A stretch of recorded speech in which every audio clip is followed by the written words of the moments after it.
Desde hace más de una década se habla en los medios de comunicación y, sobre todo en el ámbito de la economía internacional, de un bloque de países emergentes a los que se ha venido a denominar BRICS. Lo forman 5 países de pujantes clases medias que son el contrapunto del G7. No todos comparten los valores occidentales sobre el papel del individuo frente al Estado o en cuestión de patentes. A comienzos del año 2000 defendían, por ejemplo, que India tenía más derecho que Francia o Gran Bretaña a ser miembro permanente del Consejo de Seguridad de la ONU, o que era una injusticia que Italia tuviese igual número de votos que China en el Banco Mundial. Bien, pues para hablarnos de los BRICS y de su peso en la geopolítica mundial, contamos con Julio López Davalillo, que es profesor de Geografía en la UNED.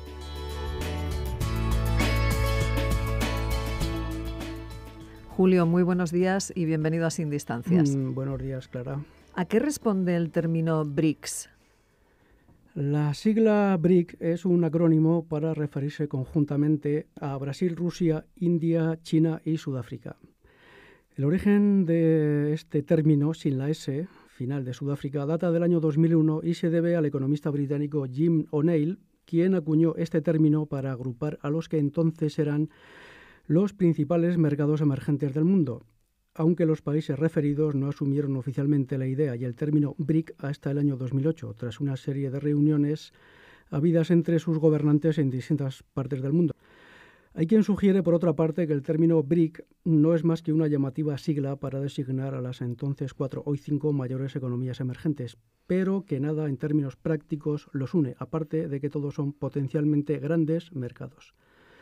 Todas estas naciones tienen un común denominador, una gran población, China e India por encima de los 1.300 millones la primera y 1.200 millones la segunda, Brasil, que supera los 200 millones, y Rusia por encima de los 140 millones. Tienen también un enorme territorio, casi 38 millones y medio de kilómetros cuadrados entre los 4, lo que les proporciona dimensiones estratégicas continentales y una gigantesca cantidad de recursos naturales. Y lo más importante, las enormes cifras que han presentado de crecimiento de su Producto Interior Bruto y de participación en el comercio mundial en los 20 últimos años, lo que les hace tremendamente atractivos como destino de inversiones. Julio, ¿y cómo se llegó a la formación de este grupo de países? Bien, en septiembre del 2006, los ministros de Relaciones Exteriores de Brasil, Rusia, India y China se reunieron en Nueva York con motivo del debate general anual que celebra la Asamblea General de las Naciones Unidas. Y fue entonces cuando el ministro de Relaciones Exteriores ruso, Sergei Lavrov, declaró que saludaba, esto es una cita textual, los interesantes acuerdos que hablan del interés de los 4 países en institucionalizar nuestra colaboración. Desde esta reunión de Nueva York, los ministros de Exteriores de las naciones del grupo se reunieron 4 veces más, incluyendo una importante reunión habida en Ekaterimburgo, en Rusia, en mayo del 2008. Y por iniciativa también de Rusia, los líderes de las naciones del grupo tuvieron otra reunión en julio del 2008 para acordar una reunión de jefes de Estado de las 4 naciones del BRIC. La declaración de esta última reunión acordó una posición común de los 4 países en los temas más importantes de la agenda política y económica mundial. Estos iniciales lazos entre las naciones del grupo se completaron con las reuniones de ministros de Hacienda en las que se aprobaron una serie de declaraciones conjuntas que reflejaban puntos de vista comunes sobre los problemas económicos internacionales. Y Julio, desde su constitución formal a lo largo de las fechas que nos acabas de referir, estos países han celebrado una serie de cumbres. ¿Dónde se han celebrado y cuáles han sido sus resultados? Bien, los BRICS han celebrado hasta ahora 7 cumbres, una en cada país miembro del grupo, salvo Brasil y Rusia, que han acogido 2. La primera fue en junio del año 2009 en la ciudad rusa de Ekaterimburgo. Allí comparecieron los jefes de Estado de los 4 integrantes del grupo, que como digo son Brasil, Rusia, India y China, lo que da una idea de la importancia que se dio a esta primera cumbre. El objetivo principal de la misma fue el de reforzar la posición de estos 4 países a escala mundial, principalmente frente al G20, pero especialmente frente al G8, el grupo de países conocido a veces despectivamente como el Directorio Económico Mundial y formado entonces por Canadá, Estados Unidos, Francia, Italia, Alemania, Reino Unido, Rusia y Japón. Y aquí hay que señalar que Rusia forma parte de este grupo hasta su exclusión en el año 2014 por la crisis de Crimea. La segunda cumbre se realizó en abril del 2010 en Brasilia, capital de Brasil. Allí acudieron también los jefes de Estado de los 4 países integrantes. La declaración final de esta reunión demandó un nuevo sistema de votación en el Banco Mundial, así como la reforma del Fondo Monetario Internacional. También firmaron un acuerdo de cooperación con la finalidad de facilitar la financiación mutua en obras y proyectos, preferentemente en las áreas de energía e infraestructuras, y se aprobó que los bancos de desarrollo de los 4 países se comprometieran a estudiar la concesión de créditos entre ellos.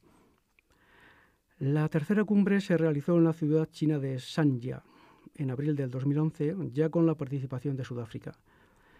Pues tras la anterior cumbre de Brasilia, Sudáfrica fue invitada a incorporarse al grupo, con lo que los países hasta ahora conocidos como BRIC pasaron a denominarse BRICS.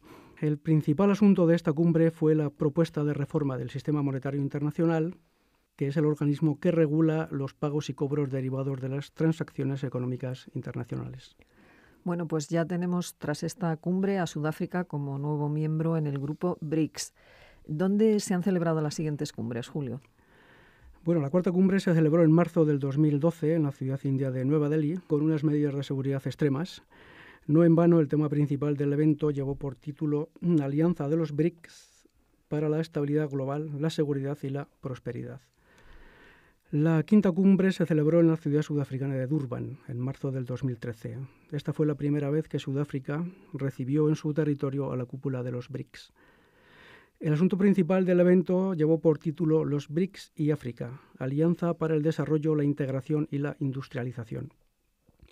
Tanto el lugar de la celebración Sudáfrica como el asunto, el continente africano, indicaba a las claras el creciente interés de este continente para los países emergentes, señaladamente para China. En julio de 2014 tuvo lugar la sexta cumbre, esta vez en la ciudad de Fortaleza, en Brasil.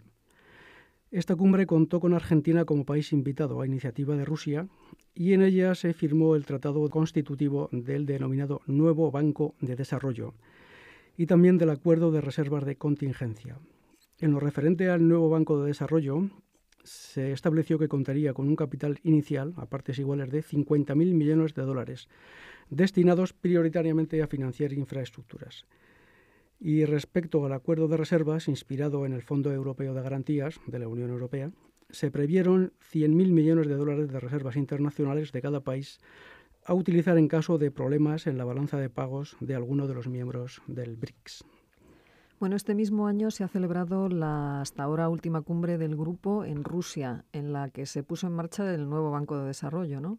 En efecto, en esta séptima cumbre, celebrada, como bien dices, en julio de este año, aquí se repasaron los logros del grupo hasta esta cumbre y en tono triunfalista se saludó la puesta en funcionamiento del nuevo Banco de Desarrollo con sede en la ciudad china de Shanghái y también del Fondo de Reservas en Divisas que el ministro de Finanzas ruso, Anton Siluanov, calificó como un mini Fondo Monetario Internacional y que fue considerada por los 5 líderes de los BRICS como un hito en el desarrollo del bloque.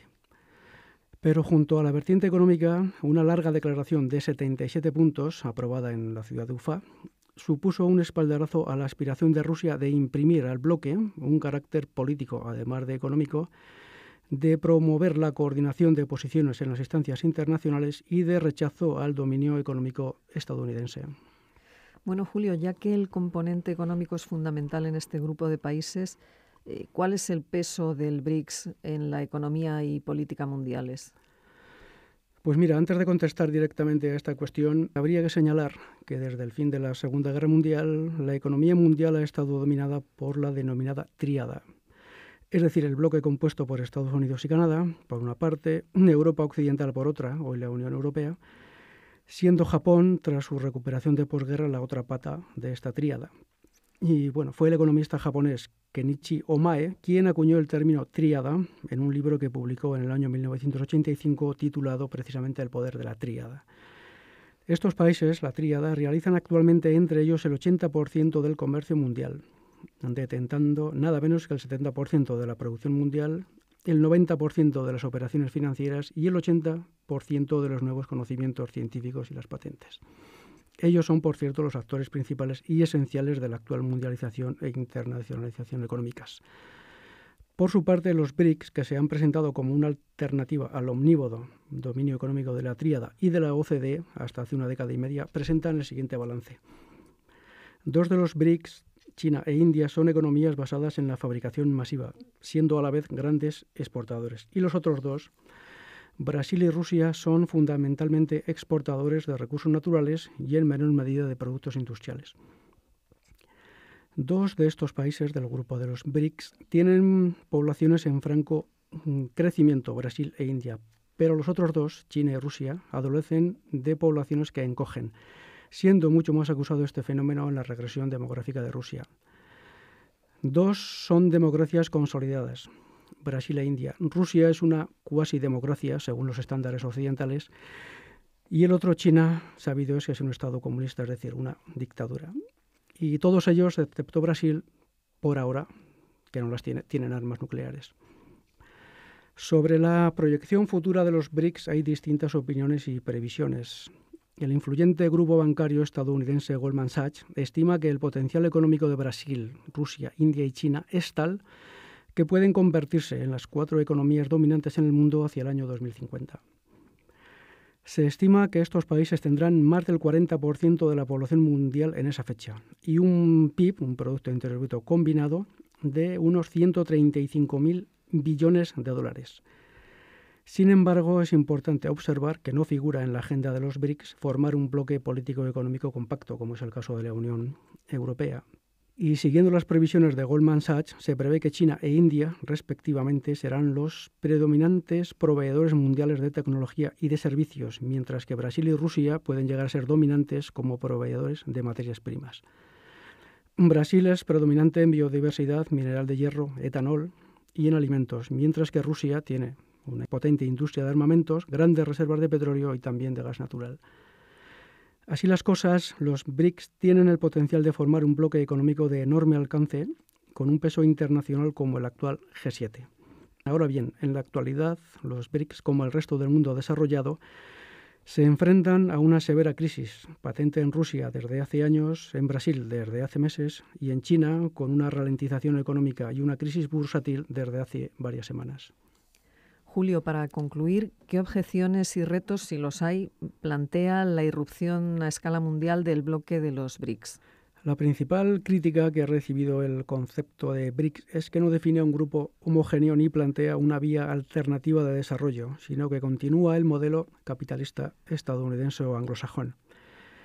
Hay muchas incertidumbres y objeciones a que los BRICS puedan cumplir con las expectativas que han levantado en cuanto a ser una alternativa al G7. La preeminencia de China e India como países manufactureros con un potencial aún por desarrollar es evidente, pero algunos economistas indican que la indiferencia de China y de Rusia respecto a los derechos humanos y a la democracia podrían ser un problema en el futuro, al igual que un posible conflicto de China con Taiwán. Asimismo, la población de Rusia está decreciendo constantemente. En el año 1991, cuando se disolvió la URSS, Rusia tenía casi 149 millones de habitantes y eran 146 millones en el año 2014, es decir, 2 millones y pico menos, lo que puede tener implicaciones muy negativas para su futuro.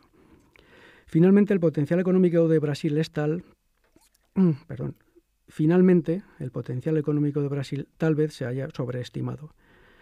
Los BRICS tienen grandes masas de población empobrecida, especialmente la India y China. Brasil en menor medida, lo que impide un progreso sostenido, limita las finanzas del gobierno, aumenta o puede aumentar el malestar social y frenar el desarrollo potencial de un mercado doméstico. Otros factores como conflictos internacionales, malestar civil, políticas erráticas, enfermedades y terrorismo, difíciles de predecir, pueden condicionar el destino de cualquier país del grupo. Finalmente, la irrupción económica de los BRICS, si se cumplen las expectativas de crecimiento, tendrá o puede tener consecuencias imprevisibles para el medio ambiente global, pues la capacidad de carga y de sustitución de los recursos de la Tierra tiene un límite, siendo una temeridad exceder la capacidad de la economía global y del medio ambiente para sostener la creciente demanda de recursos de los BRICS y de otras economías emergentes, México, Indonesia, Colombia, Nigeria, etc. los BRICS o la irrupción mundial de los países emergentes. Julio López Davalillo, profesor de Geografía en la UNED, muchísimas gracias por habernos acompañado esta mañana en Sin Distancias. Gracias a vosotros y buenos días.